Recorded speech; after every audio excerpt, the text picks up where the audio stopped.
Ancient time में एक बार फिर स्वागत है आप लोगों का। मैं आपका दोस्त मोहम्मद नसैय्यूब। आज फिर बात करते हैं आईएमए केस की। आज हमारे साथ मौजूद है एडवोकेट ताहिर, जो बताएंगे कि जो कुछ ऑर्गेनाइजेशन हैं, कुछ संस्थाएं हैं जो कि लोगों को बरगलाने का काम कर रहे हैं और अपने मार्ग से थोड़ा भटका रहे हैं। तो इस बारे में थोड़ा हम बात करते हैं। सर, आपसे पहला क्वेश्चन हमारा ये रहेगा कि आपने खुद देखा होगा, वीडियो भी बहुत सारी आ चुकी हैं, कुछ संस्थाएं हैं जो लोगों को बोल रहे हैं कि हम आपके पैसे निकलवा के देंगे, आपकी मदद करेंगे, आप हमसे आके जुड़ो। एक नहीं है, बहुत सारी है बेंगलोर के अंदर। तो इस बारे में सर आप क्या कहना चाहेंगे उनसे? देखिए, मैं शुरू से इस केस से जुड़ा हूँ और मैं शुरू से देख रहा हूँ ऐसी ऑर्गेनाइजेशंस, ऐसे इंडिविजुअल्स शुरू से लोगों को भड़काने में कोशिश कर रहे हैं। तो मैं आप लोगों के माध्यम से बता देना चाहता हूँ कि ऐसे किसी भी लोगों को कोई भी मदद होने वाली नहीं है, उनको कोई भी पैसा मिलने वाला नहीं है, क्योंकि पूरा केस सब जुडिस हो गया है। जिन लोगों को सज़ा मिलना है उसके लिए सीबीआई इन्वेस्टिगेशन करके चार्जशीट फाइल की है और चार्जशीट फाइल करेगी, क्योंकि उसके फॉरेंसिक जो ऑडिट है उसके रिपोर्ट के बाद जिन जिन लोगों ने उनसे पैसा लिया है, खाया है, चाहे वो पॉलिटिशियन हो, चाहे वो कोई आलिम हो, चाहे कोई इदारे का जिम्मेदार हो, उन सारे लोगों का नाम आएगा और सीबीआई उनको भी एक्यूज़ बनाएगी, पहली बात। दूसरी बात, देखो, पैसे लेने के निकालने के लिए जो उसके एसेट्स को सीज किया गया है, वो सीज करके उसको लिक्विडेशन करके उसको तभी वो लोग क्या करेंगे, जो पैसा आएगा वो आप लोगों को बांटेंगे। इसके लिए कॉम्पिटेंट अथॉरिटी को बनाया गया है। तो कॉम्पिटेंट अथॉरिटी वो खुद अपने आप से डिसीजन नहीं ले सकता है, वो सारी रिपोर्ट कोर्ट में रखेगा और कोर्ट ही हर एक को हर चीज़ का फैसला करेगा। तो ऐसे बीच में जो कुछ भी दलाल लोग या दलाल किस्म के लोग या कोई ऑर्गेनाइजेशन आके बोलेंगे हम लोग ऐसा कर देंगे, हम लोग वैसा कर देंगे, तो बिल्कुल कुछ होने वाला नहीं है। आप लोगों ने सब देखा है। और सेम ऐसा ही धोखा आपने मालूम होगा कि भाई चिट फंड का जो इशू हुआ था कि वेस्ट बंगाल में, या सहारा का जो इशू हुआ था, उनमें लाखों हज़ारों करोड़ लोगों के अटके थे और उन लोगों के टाइम में भी ऐसे ही दलाल लोग, ऐसे एजेंट लोग उनके पास पहुंचे थे और उनको भी एक पैसा नहीं मिला, और उनको जो पैसा मिला आखिर में सिर्फ कोर्ट और कोर्ट की मदद से मिला। अब इसमें देर इसलिए लग रही है कि एक तो आपने देखा है कि 8 महीने से इसकी वजह से, कोविड की वजह से थोड़ी चीज़ें परे। दूसरा जो ये अमाउंट है, बहुत बड़ा अमाउंट है और 1000 करोड़ की प्रॉपर्टी को लिक्विडेशन होने का इसका एक स्वीट टाइम लगेगा। और आपको मालूम हमारे कोर्ट में कैसा चलता है। पर फिर भी कोर्ट कोशिश कर रही है हाई कोर्ट के डायरेक्शन में कि स्पेशल कोर्ट को कंस्टिट्यूट करके, स्पेशल कोर्ट में अब तक कोई जज नहीं था। आज एक लेडी ने इस बार आज ही के दिन उसने चार्ज लिया है, तो आज के बाद वो चांसेस हैं बहुत ज़्यादा होने की। तो मैं आपको बता देना चाहता हूँ बिल्कुल क्रिस्टल क्लियर एक बात, किसी भी ना एजेंट से आपको फ़ायदा होगा, ना ही किसी ऑर्गेनाइजेशन से फ़ायदा होगा, ना ही किसी पॉलिटिशियन से फ़ायदा होगा। सिर्फ आपने जिस तरीके पैसे गड्ढे में डालें और पैसे आप उनके पीछे बर्बाद करेंगे। जैसे आपने अभी कुछ फ्रॉड के बारे में, जो बड़े स्कैम हुए हैं, उसका नाम लिया है बीच में। मैं आपको ये कहना चाहता हूँ, जो हमारी जनता है, आप उनको बिल्कुल क्लियर कट बोलिए कि उनको पैसा मिलेगा या नहीं मिलेगा। हमारे हिसाब से हिंदुस्तान का इतिहास रहा है, जैसे शारदा आपने नाम लिया, चिट फंड घोटाला हुआ था वेस्ट बंगाल के अंदर, आपका एम्बिडेंट मान लीजिए, आला वेंचर मान लीजिए, आज तक के किसी को पैसा नहीं मिला। और अगर पैसा मिलता है, जो रिकवरी होती है, पहले सरकार उन बैंकों को देती है जो गवर्नमेंट बैंक होती हैं, संस्थाएं होती हैं जिनसे लोन उठाया गया है। और आईएमए में तो मेरे ख्याल से आपको ज़्यादा पता होगा, 25% के आसपास रिकवरी हुई है। तो वो अपनी संस्थाओं को देंगी या आम जनताओं को बांटेगी? देखिए, बेसिकली जो पहले जो आपने शारदा को जो नाम लिया, उन लोगों ने क्या किया था, लोगों से पैसा लिया था और इंस्टीट्यूशन से भी लोन लिया था। आईएमए का केस डिफरेंट है। आईएमए ने किसी इंस्टीट्यूशन से लोन नहीं लिया है और उसकी जितनी प्रॉपर्टी सीज हुई है ऑलमोस्ट 1000 करोड़ तक की सीज होके है। तो जितना मोटा मोटा जो मेरा कैलकुलेशन है, 50% लोगों को पैसा मिलेगा। जितने भी लोग हैं उन्होंने जितना इन्वेस्ट किया होगा और जितना उनका बकाया आना होगा, 50% पैसा मिलेगा। मगर ये लिक्विडेशन प्रोसेस के दौरान मिलेगा और ये बाद में ही मिलेगा। और आपने आला वेंचर, एम्बिडेंट और जो 50 बेंगलोर के अंदर पंजी कंपनीज हैं, इनमें और आईएमए में एक सबसे बड़ा फ़र्क क्या है, इन पूरी किसी भी कंपनी के कोई एसेट नहीं थे। आईएमए के पास एसेट है। और जब ये लॉकडाउन से ठीक पहले एक 500 करोड़ के एसेट्स तेलंगाना और आंध्रा में भी आइडेंटिफाई हुए हैं। अभी उसका प्रोसीजर स्टार्ट नहीं हुआ, उसको नोटिफाई नहीं किया गया है, उसको अभी कब्जे में लिया नहीं गया और तो उसका प्रोसेस भी स्टार्ट होएगा। तो जो पहले ऐसे जो एसेट्स थे उनको मिला के इनमें और नए इसको मिला के तो टोटल 1000 करोड़ तक प्रॉपर्टी मिल सकती है। और जैसे मैंने बताया, फॉरेंसिक ऑडिट हुई है, तो फॉरेंसिक ऑडिट में ही मालूम चलेगा इसने खास इसको इलीगल फंड ट्रांसफ़र किया है, चाहे वो पॉलिटिशियन हो, चाहे कोई इंस्टीट्यूशन हो।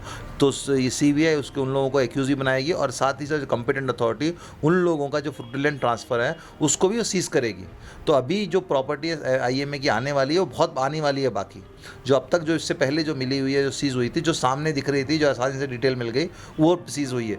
अब वो जो है जो कि छुपी हुई हैं, जो फ्रॉडुलेंट ट्रांसफ़र होता है या जो धोखे से किसी को भेज दिया जाता है, ये सारी प्रॉपर्टियों को अब ये प्रोसेस शुरू होएगा। और ये प्रोसेस में डिले इसलिए हो गई थी 1 साल से, एक तो कोविड की वजह से डिले हो गई थी, और दूसरी क्या है, गवर्नमेंट भी उतनी ईमानदार नहीं है। यानी ईमानदार नहीं मतलब उतना वो सुस्ती से काम कर रही है। ईमानदारी का मतलब ये नहीं कि वो तो आपको धोखा देने वाली या नहीं करेगी, वो गवर्नमेंट सुस्ती से काम कर रही है। तो कोर्ट इस पर निगरानी कर रहा है और इस चीज़ को फास्ट करने के लिए कोशिश कर रहा है। आपके जवाब में से ये क्वेश्चन निकल के आता है हमारा, जैसे IMA में बहुत बड़े बड़े पॉलिटिशियन का नाम आया है और अधिकारियों का भी नाम आया है, क्या सरकार इतनी सक्षम है इस टाइम कि उन बड़े आदमियों पे हाथ डाल सके या उनसे पैसा निकलवा सके?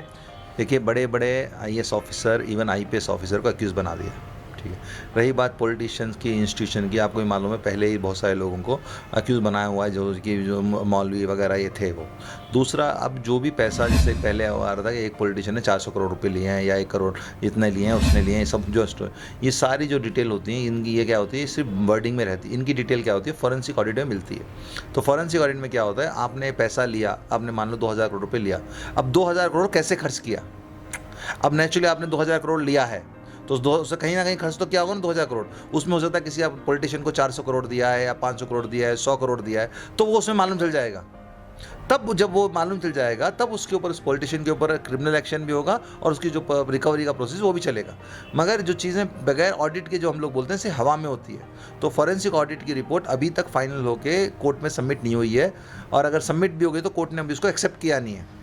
जब फॉरेन कोर्ट ऑडिट की रिपोर्ट एक बार कोर्ट एक्सेप्ट कर लेगा, उसके बाद ही क्या होगा, कंपीटेंट अथॉरिटी को मौका मिलेगा उसको देखने के लिए, और उसमें अगर जो भी लूप होल्स होंगे और जो भी पॉसिबिलिटी होगी जिनके ऊपर हाथ डालने का, वो होगा। तो मैं आपको एक चीज़ यकीन से बता दूं, आपको इस पर्टिकुलर IMA के केस में आज हम लोग जित सोच रहे हैं एसेट्स, उससे भी कहीं ज़्यादा एसेट्स फॉरेंसिक के बाद मिलेंगे, ये मेरी उम्मीद है मुझे इस बारे में। जो IMA का फाउंडर है मंसूर खान, उनको हेल्थ इशू के चलते बेल मिल गई है, तो ये इन्वेस्टरों के लिए खुशी की बात है या थोड़ा गम का?